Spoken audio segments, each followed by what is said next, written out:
आते भी हैं, मोहब्बत भी करते हैं, और खतरा भी सारी बात है आपको है। तो मुझे बताइए कितने गार्ड रखे हुए आपने माशाल्लाह? आप खुद बता देना इन्हें। नहीं, मैं आपसे चाहता हूँ। मेरे पास कोई सिक्योरिटी गार्ड नहीं है। किसी ने हमला करना है मुझ पर, you are more than welcome.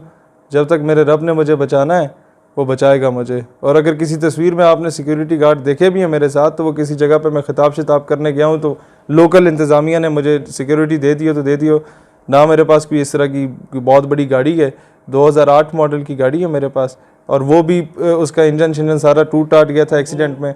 तीसरी बात, मेरे दोनों पाँव में और बाएं बाजू में रॉड्स और नेल्स और प्लेट्स हैं। 140 की स्पीड में मेरी गाड़ी लगी थी और मरते मरते मैं बचा था। ये 2014 की बात है। उसके बावजूद मैं अल्हम्दुलिल्लाह जब चलता हूँ तो ये बड़े बड़े लिबरल माफिया के धुएं निकल जाते हैं। ये मुझे पता है कि कितनी तकलीफ़ में मैं चलता हूँ, कितनी तकलीफ़ में आधा आधा पौना पौना घंटा खड़े होकर तकरीर मुझे करनी पड़ती है, या जिस तरीके से करना है। अदरवाइज़ अभी तक अगर मुझे बचाया हुआ है तो ये उस हस्ती ने बचाया हुआ है कि हमने किसी को बख्शा नहीं।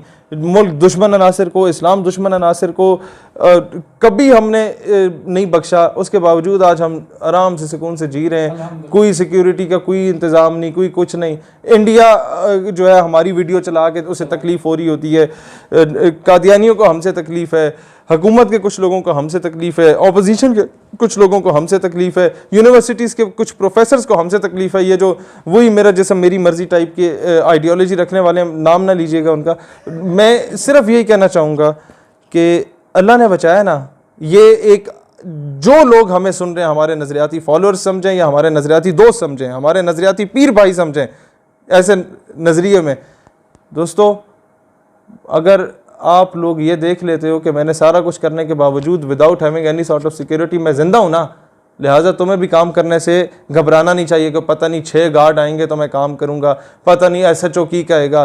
भाई तुम्हारे मकाम जो मकाम है ना, उसके आगे ये लोकल अफसरों का कोई मकाम नहीं होगा। जब तुम लोग इस कॉज के लिए काम करोगे फिर ऑटोमेटिकली अल्लाह इनके दिलों में तुम्हारे लिए जगह बना देगा, मोहब्बत कायम कर देगा। और देखना, जिन लोगों से तुम घबराया करते थे वो लोग तुम्हारे पीछे पीछे भागेंगे। यकीन करें, मुझे अभी भी याद है, मैं मैट्रिक में था ना, तो 8वीं 9वीं में मैंने थोड़ा थोड़ा तकरीरें करना सीखा।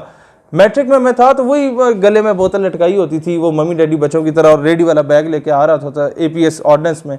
तो हम मेरे साथ वाला एक सेक्शन होता है, वहाँ 3-4 सही दबंग बदमाश टाइप के बच्चे होते थे। मेरा दिल होता था उनसे जाके सलाम करूँ, उनसे दोस्ती करूँ। वो लिफ्ट नहीं कराते थे उस वक्त ना। मैंने कहा यार ये अजीब सी बात है, ज़ाहिर है अपने टशन में होते थे बच्चे। तो उसके कोई 6 महीने बाद मैंने मैट्रिक कंप्लीट जब की और फर्स्ट ईयर में गया, मैंने रैली का अनाउंस कर दिया कि जनाब अब हमने करना है FG सैयद कॉलेज में। जनाब मुझसे पहले वो जिन्हें मैं कहता था कि ये मुझे सलाम नहीं करते, मुझसे हाथ नहीं मिलाते और मैं इनसे मिलना चाहता हूँ, वो मुझसे पहले झंडे लेके वहाँ मौजूद थे। क्या था मेरी हैसियत औकात मुझे पता थी जो मैट्रिक में मेरी थी। मैं आई वाज नथिंग। अब जो इज्जत है वो उस निस्बत के जरिए वो इज्जत मिली है।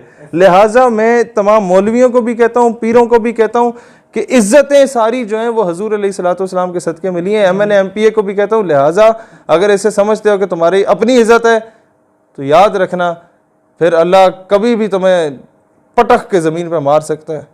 लिहाजा जिस नाम पे तुम्हें इज्जतें मिली हैं, ये लोग तुम्हारे गोटे गिट्टे चूम रहे होते हैं ना, जो तुम लोग साहिबजादे और नवाबजादे बन के फिर रहे होते हो और बड़ी बड़ी गाड़ियों में फिर रहे होते हो, और तुम्हारे आगे पीछे चेले चापलूस तुम्हारे खलीफे फिर रहे होते हैं, ये सिर्फ इस वजह से कि तुम्हारे बाप दादा में से किसी ने हजूर अलैहिस्सलाम की ग़ुलामी की थी। लिहाजा आज जब उनकी ख़त्म नबूवत या नामूस रिसालत का मामला आता है तो झुग्गियों में ना बढ़ जाया करो। तुम्हारा काम होता है प्रैक्टिकल फील्ड में निकलना। ये इसको बुरा माने या अच्छा माने, I don't care, I dam care. मेरे लिए हजूर इस्लाम से बढ़ के कोई, उनकी ख़त्म नबूवत से बढ़ के किसी की इज़्ज़त नहीं है और इन्हें निकलना चाहिए। ये इनके मुरीद इनके पीछे झले पागल हुए हुए होते हैं, पूरी पूरी सिंध से ट्रेनें भर के आ रही होती हैं मुल्तान में, और ऐसे मौक़ों पे ये लोग ढगे बन के खामोश बैठे होते हैं। हमने खुद विटनेस किया है, सर। मैं पाकिस्तान का कौन सा पीर है जिसे नहीं जानता, या मौलवी है जिसे नहीं जानता। जो काम करता है हम उसकी कदर करते हैं, चाहे वो किसी भी अमीर हो गरीब हो, कोई भी, हम उसके गिट्टों में बैठते हैं जो काम करने वाला आदमी है। मैं फकत खाक हूं मगर नाम मोहम्मद से निस्बत बस यही एक रिश्ता है जो मेरी औकात बदल देता है। वाह।